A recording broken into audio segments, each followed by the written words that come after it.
Okay. The title is Our Unity is Our Strategy. And I think timing ito kasi CLS tayo mamaya. No? So, if we ask the question, ano ba yung strategy ng lingkod to evangelize people? It's really our unity. And I'd like to begin by sharing with you an experience I had. And I think na-share ko na ito, but for the sake of the newcomers, I'll share it again. When I was giving a one-week retreat in the Middle East one time, ang laki-laki ng simbahan na pinagbigyan ko ng retreat. In the middle of that big church, I saw this guy na towering above all. 6'4" or 6'3", pero Australian pa. So kitang-kita mo talaga siya, kitang-kita mo siya sa, he stood out kasi karamihan Pinoy, Indian, hindi yung Indian na, Indians, may Pakistani, may Africans. Of course, yung Pinoy, kitang-kita mo kasi maiingay talaga yung Pinoy. No? Pero yung Australian, halatang-halata kasi they towered above everyone else. At ang masaklap pa nun, every time I'd say something, nakasimangot lang siya, nakaganon. Sabi ko, ano ba to? Parang napilitan lang dito. In contrast, yung wife naman niya, katabi, puti din, Australiana, talagang dance ng dance, pag worship, pag nagjo-joke ako, tawa ng tawa. Sabi ko, parang pinilit ng misis. Parang pinilit ng misis. So, I prayed for him. The next night, he was still there. Pero this time, parang may konting improvement. Tumatango-tango na, gumagano-gano na. Pero parang hindi pa rin dating, parang gusto pa rin akong awayin. Parang laban tayo, parang ganyan. I prayed again for him. Said, Lord, bahala ka na sa kanya. The fourth night, napansin ko, medyo nagre-react na. Mamingiti na pag nagjo-joke ako. Minsan pinipigilan pa niya sarili pag natatawa siya, pinipigilan, Then the fourth night, the fifth night, nakita ko pumapalakpak na pag kumakanta. And finally, on the last night of the retreat, at the end of the retreat, I see this couple running to me. Slow motion pa eh. Lapit sa akin, the wife said to me, Brother Bobby, Australian eh. Brother Bobby, I want to thank you for this wonderful retreat. And she was in tears. And she said to me, Brother Bobby, this is my husband, Marion. Si Marion, 6'3" talaga. Hi. Hi. He's an atheist. He does not believe in God. I forced him here. I dragged him here. Hindi ko alam kung drug ba or dragged. I dragged him here. Bot siguro, no? Medyo sabog eh. And then he said, but tonight, she said, Marion just gave his life to Jesus Christ.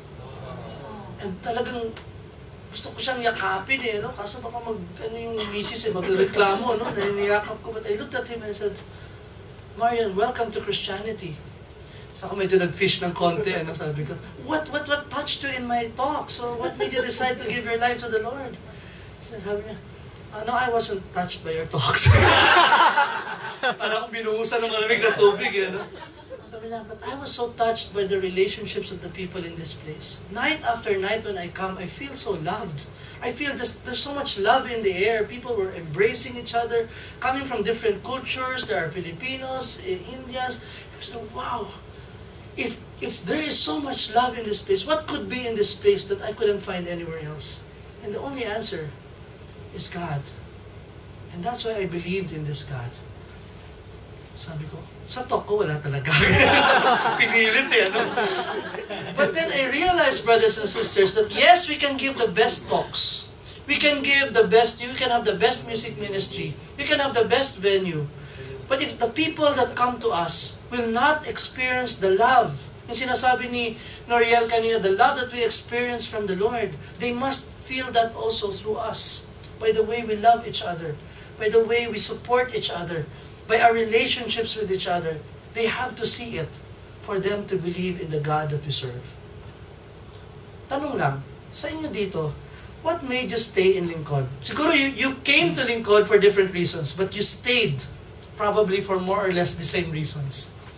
Maybe you came here because wala akong kasama sa Singapore eh. Kailangan ko nang makakita ng ibang Pinoy. So punta ka dito. Or maybe you heard of Lingkod when you were in the Philippines. I don't know what made you come.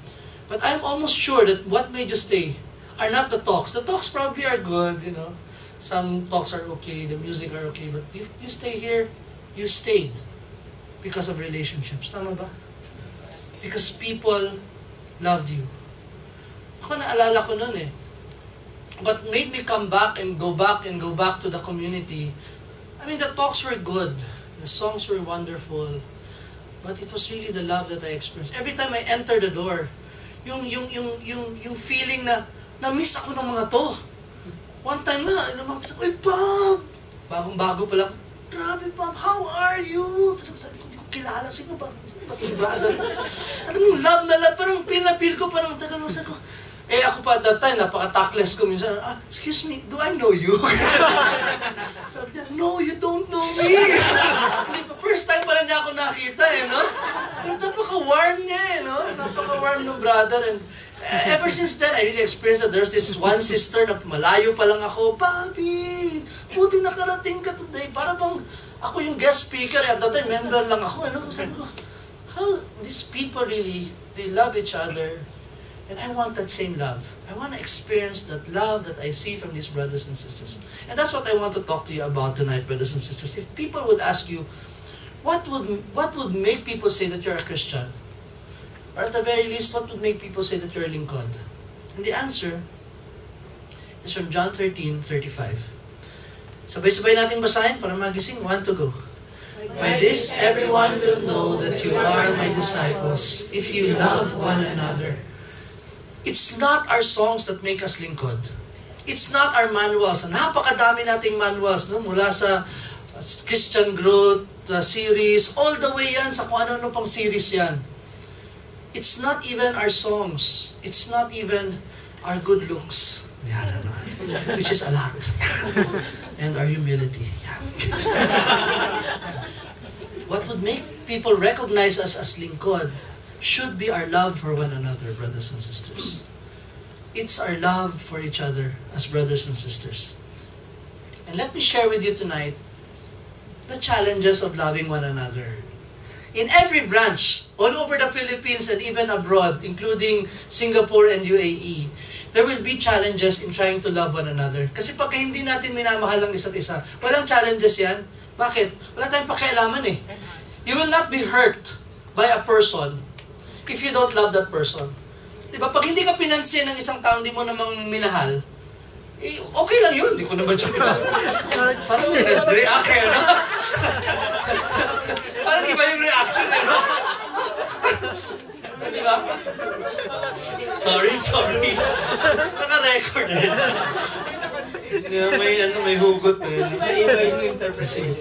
Pagka, diba, if somebody that you have not even, have not invested time in relationships with, you did not invest in any relationship with, you wouldn't mind if that person will not bother to you wouldn't. But if you are in a relationship with brothers and sisters, and somebody hurts you, it really hurts a lot. Why? Because there is a relationship. And that's what makes community. Kaya huwag ka magtaka, bakit ako sinaktan ng brother na yan? Kaya ka nasaktan kasi may relationship kayo. Kung wala kang relationship, di ka masasaktan eh. Diba? Mali na naman yung context. Tuloy ko na. Baka umabot pa kay Monito eh. Binigay mong talk sa kanila. Christian sexuality course. Sige na ka. Okay, number 1. What are the challenges of loving one another? One is, tatlong D ito. One is differences. I look around me and I see variety. That's the word, variety. Various personalities are in this room. Various backgrounds. Various ages. Various, the only thing probably that's common to all of you is that you love the Lord. Yeah. Yun lang. Even our being single is not the same as with each other. Iba-iba yung pagiging single nating lahat.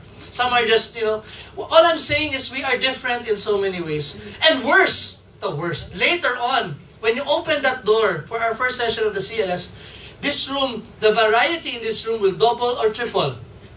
Mas maraming darating dito na talagang wala ka and nothing common with that person. Ito, common na nga lang natin, mahal natin si Lord. Yung mga papasok na naman, hindi pa mahal si Lord. Diba? So, there's gonna be a lot of differences. And that's the challenge of a community. Kasi pagka magkasama tayo in lingkod, we are We are different people with different backgrounds. We respond differently to different things. And that makes it all different. That makes it all difficult. Pero bakit nga ba ginawa ng Panginoon yun? Because you don't eat with 2 spoons, right? You eat with a spoon and a fork. They complement. We complement with each other, brothers and sisters. The way to serve, to be effective in service, is that we are supposed to complement each other. But more than that, it also stretches us. Our differences stretches us. Kasi kung pare-pareho tayong lahat, wala tayong pagkakaiba, komportable na tayo lahat. Alam natin na lahat, pag sa joke na to, tatawa lahat. Yung ganyang klase, no?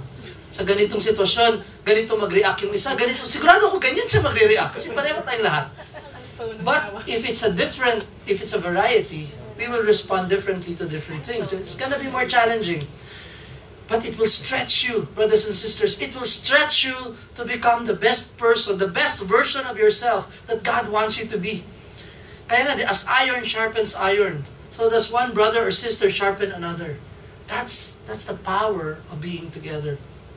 I remember dati, pinagdasal ko yun, Lord, ano na ako nun? Leader na ako. Lord, sana ma-stretch pa ako. I really want to become the best that I can be for you. And the best way to do that is for the Lord to send somebody that na hirap mahalin.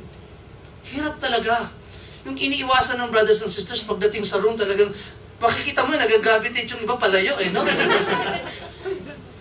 Ano siya yung, I think you've heard this term, yung EGR, yung extra grace required. You need a lot of grace to deal with a person. Medyo may space, ano siya, yung tinatawag na space problem, yung pagkausap ka lapit-lapit, parang wala siyang concept of personal space. Pagkausap ka talagang gusto mo mag-raincoat lagi. Di ba ganon? But then, I said, Lord, if this is the way to become a better person, I will deal with this person and I will love this person the way you would want me to love this person. And besides, sabi ko, Lord, I'm so unlovable and yet you love me. What gives me reason not to love this person? So I really reached out to him. And naging best friends kami.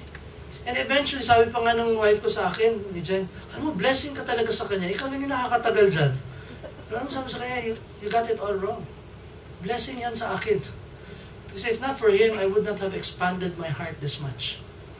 And ang kagandahan nito, brothers and sisters, we became so close that he eventually became a godfather to my first daughter. Huwag niyo lang tingnan yung listahan ng godfather. Sino kaya dito? Huwag na. But he really became a very good brother to me. All I'm saying is, it happens. Even in service. Ang hirap mag-serve pag hindi kayo compatible. Di ba meron tayong sa ministry, di ba, na partner sa ministry. Big brother, head ng ministry, sister. Ang hirap nun pag hindi kayo ka-wavelength, di ba? I don't know here in Singapore, baka okay kayo, but in other branches, you can see really there. Talagang BL at BWM nga lang eh. Hindi magka-wavelength. Not that the other one is better than the other. Iba lang talaga sila. I had a BWM before na sobrang galing niya. Ako naman, parang iba rin yung approach ko. So, hirap kami, but we had to work it out together because we're serving the Lord. Earlier in my service, ang pinakahirap ako noon was serving with a sister na mas older sa akin. When I entered the community, she was already a leader. So, hirap na hirap ako kasi pag may sasabihin ako, nag-isip na, ano sasabihin mo, sister, di ba? Baka pag na-counter ako dito, magmukha akong mali, di ba? Ganyan. So, hirap na hirap ako, but I had to assert myself. And the sister was also too humble naman to really just let me be myself and let me lead. And eventually, when I got married, naging ninang ko pa sa kasal.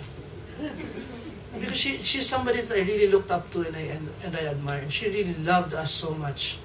What I'm saying, brothers and sisters, God places us with people who are different from us for a reason.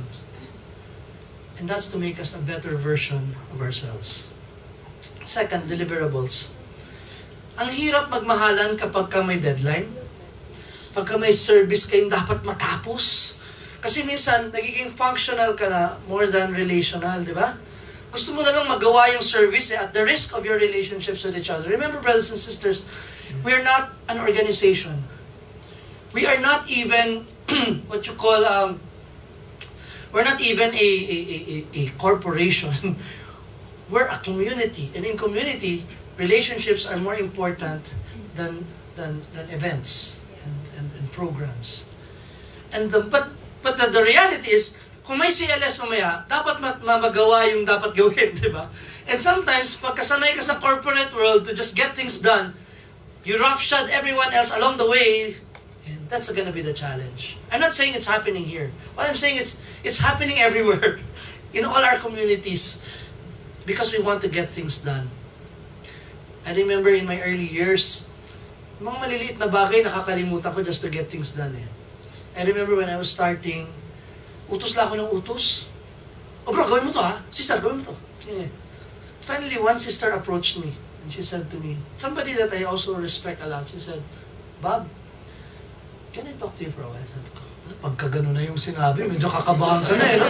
Can I talk to you for a while? Sabi ko, sige, for a while lang din ha. Hihinga lang ako. Nung kinausap na ako, sabi niya, bro, kasi napansin ko lang, parang nakakalimutan mo yung please at yung thank you. Little words that matter to us as a community. Kasi kung sa trabaho yan, kahit walang please at walang thank you, okay lang, binabayaran ka eh. Dito hindi tayo binabayaran eh. We do it for free, out of love for the Lord and for each other. So, little things, they matter in our relationships. Please, thank you. Bro, I appreciate what you did. Sis, salamat talaga. Like last night, I was so blessed. Si Marix, you know Marix from the national office, she had to go back and forth from PAL just to fix, kasi nagkamali yung PAL. Kasalanan pa ng PAL, ha? Hindi natin kasalanan. Kasalanan ng PAL. Ang pangalan ko kasi Robert J. Kitain. Ang nalagay lang Robert. Walang T. Robert J. Meron din yan, ano? So, obvious naman, meron ba magpapangalan ng Robert lang? Ano, Robert? So, sabi ko, pagbabayarin tayo na mas malaki just for the T, to add T to the name. So, si Marix had to go back and, tapos, pag mga 6 p.m. na, wala na ako sa office ng Lincoln, so she had to go all the way to my house. Wala sasakyan yung kapatid.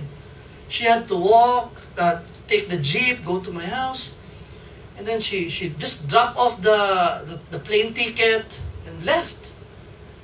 And I said, wow, may sakit pa yan si Marix. Ano yan eh? Diabetic yan eh. Bawal sa kanya na sa stress. So this morning, I really had to Facebook message her and really thank her. Sabi ko, Marix, salamat, you're a very faithful sister. She was not expecting anything in return.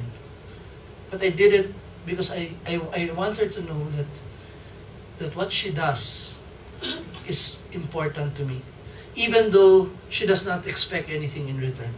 She does not expect a thank you, actually. She did it out of love for the Lord. But we do those things. Little things, they matter a lot in our relationships as brothers and sisters. Do not let the deliverables prevent you from really delivering love to each other. And thirdly, deception. That's a third challenge. The enemy would love to divide us. Tawag yan, divide and conquer. If he can divide the community, he will conquer the community. So the very first thing he will play around with would be your hearts and your minds, brothers and sisters. Ang sinasabi ko lang dito, be careful. Be careful because the enemy wants to plant there in your mind things that would prevent you from loving each other. Parang yung isang brother na alala ko dati, when I was still with the servants of the word, alam yung grupo no, yung servants of the word, yung mga single brothers, we live in one house. Usually sabay kami sumasakay sa L300. One time, itong brother na to, naiwan siya sa bahay, umalis ng L300. The brother was sharing with us, nung naiwan daw siya sa bahay, nakita pa niya yung L3 umalis eh. Kung ano-ano pumasok sa isip niya, ganyan talaga yan sila.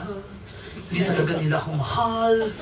Mga ganun na, yung parang talagang sinadya nilang umalis. Alam nilang nasa banyo pa ako. Tagal kasi talaga sa banyo, mga 30 minutes talaga, ganun.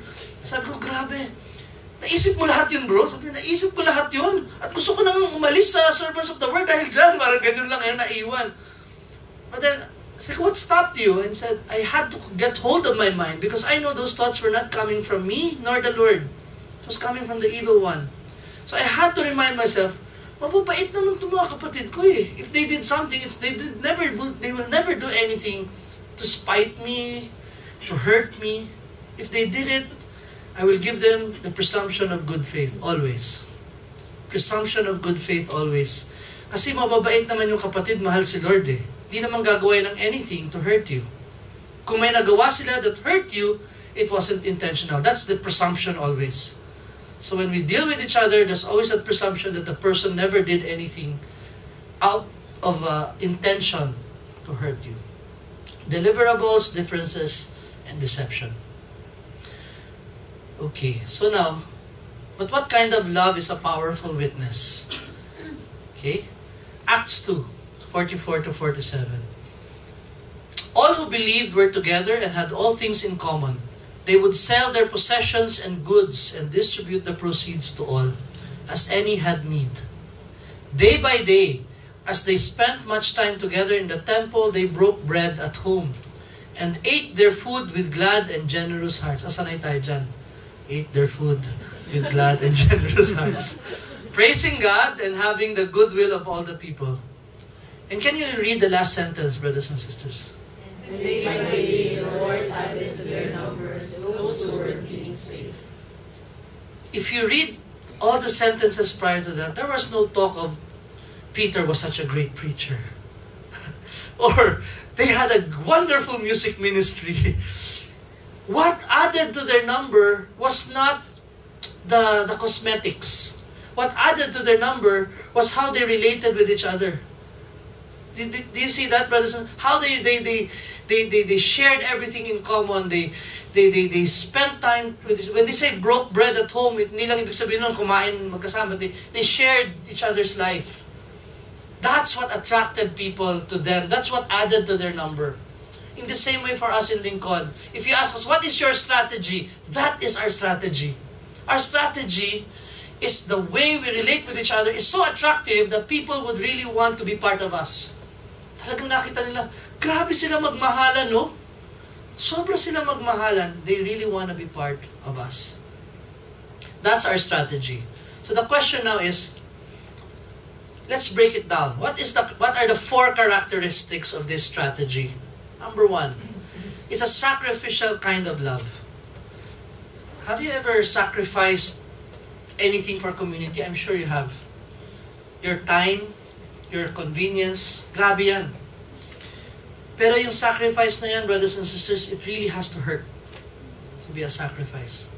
Yung pupunta ka sa prayer meeting, dati naalala ko, magpe-prayer meeting kami. CLS yun. Talagang inayos ko lahat. Ako nag-fix ng chairs, tapos ang dumating, 2 lang. 2 lang yung kapartisipan. Kambal pa. joke. Hindi naman. Parang isa lang eh. Duduling ba ako? Ganyan. Pero talagang ganun eh, no? Ang hirap, the sacrifice involved. I don't know, many of you know Nads Gawat, the former BL of, di ba? QC. And I think he was here. Do you remember his life story? You remember how these 2 brothers, offered to take him in when he was still studying at wala na siyang pera, took him in their boarding house. Sila pa yung may-ari ng boarding house, sila pa yung nagbabayad sa boarding house, pero si Nads pa yung pinahiga sa kama at sila yung nasa floor. Can you imagine? Ikaw yung nagbabayad ng boarding house, pero yung guest mo, na hindi mo lang nagbabayad kay 1 sentimo, siya pa yung nasa kama, sila yung nasa floor. And they did it for 1 semester or 1.5 semester. Grabe, no? Saan ka makakita ng ganun? Di ba? And then, they even paid for his tuition. Sacrificial. Grabe magmahal ang kapatid. And I've seen that firsthand in my life, how brothers and sisters have loved me. You know my story, how Raul Roncal protected me in my early years, di ba? I don't know if you remember yung kwento ko nung bago pa lang ako sa community, may frat rumble sa UP. Tapos nagkagulo na kami. Hindi ako makauwi sa dorm kasi yun yung pugad ng kalaban namin mga frat. Pag umuwi ako doon, mabubugbog ako. So sabi ni Raul, I don't know if you know Raul Roncal, no? Raul, malaking mama. Parang muscle na tinubuan ng tao. Sabi ni Raul sa akin, Bob, kasi siya, DJL ko siya. Hindi pa nga ako nagsi-CLS doon eh. DJ leader ko siya sa ano pa lang, sa retreat, Crossroads retreat. Bob, sa bahay ka na matulog. Poprotektahan kita. Sino ba itong brother na to? No? Saan ba itong bahay nito niya? Pagdating ko sa bahay niya, Excited pa akong pagpasok ko doon, ganun. Walang kama. Walang kama. Saan tayo matutulog? Sabi niya, naglabas ng banig. Kasi, doon sa Servants of the Word, walang kama talaga sila. He's a member of the Servants of the Word. Talagang banig lang talaga. Pero sabi niya sa akin, I never forget it. When I was about to sleep, sabi niya, Bob, pag dumating yung mga kalaban mo dito, ako ang haharap sa kanila. Grabe itong taong to. Sacrificial. The next day, pinakain pa niya ako. And, okay na, saka ako nakaalis. All I'm saying is, mga kapatid, sometimes it takes more than just lip service. Sacrificial, it will hurt. It will be painful. But that's community. Next, unconditional. It's a love that na walang kapalit na hinihingi. Walang conditions. I will love you pag active ka sa action group. Hindi. The AJLs here would know. You're called to love even that person who only attends when there's food. Who only attends pag fellowship, di ba? Mahalin mo pa rin yan. Walang pinagkaiba yan dun sa isang taong active na mas active pa kay Jesus, di ba? Mamahalin. May kilala ka bang ganyan? Yung laging tawag ni Mon sa akin eh, bro, mas active ka pa kay Jesus sa akin. Kasi, we will love people regardless of whether they're active or not. We will love them the same way. Nakakatuwa, lalo na pagka-tragedy, mga kapatid, pag may pagsubok, doon mo talaga makikita yung unconditional love. Nung Ondoy, which, by the way, I'd like to thank you for your donation on. Kasi, grabe yung Ondoy sa Manila. I don't know if some of you were still there. Pero may mga kapatid talaga tayo. Paula, ikaw pa yung RWM.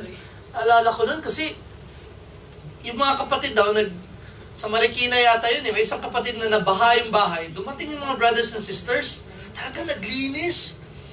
To a point na yung kapitbahay, curious na sino mo to? Kasi by batch eh, ibang action group muna, to next action group, palit-palit. So, curious na yung matanda sa kabilang bahay kasi sila lang naglilinis ng bahay nila, pero sa kabila, parang merong service na every hour, ganyan, paikot-ikot, shifting. Hindi na daw nakatiis. Tinanong yung may-ari ng bahay na sister, sino yung mga naglilinis dyan? Kasama po namin sa prayer group namin sa lingkod ng Panginoon. Grabe, sabi ng matanda. Walang bayad? Walang bayad. Grabe. Paano ba sumali dyan sa gusto sumali, no? Sabi, Lola, tungkod ng Panginoon po kayo, ganyan. Wala, no? Pero it really makes people curious, eh. What would make these people, nililinis yung toilet, di ba? Nililinis yung, kasi puno-puno ng mud, eh. So what, I just said to myself, grabe yung community when it comes to unconditional love. Walang kapares yan. And I believe, brothers and sisters, this will really make people think, wow, they really love one another. Number 3, radical kind of love. It's so radical, brothers and sisters. You know what radix mean? Root. Pag sinabi mong root, it's very rooted, deeply rooted in God. Na hindi matitinag, di ba? Pagka meron kang mataas na puno, bakit hindi nabubuwal pag bagyo? Pag malalim yung roots.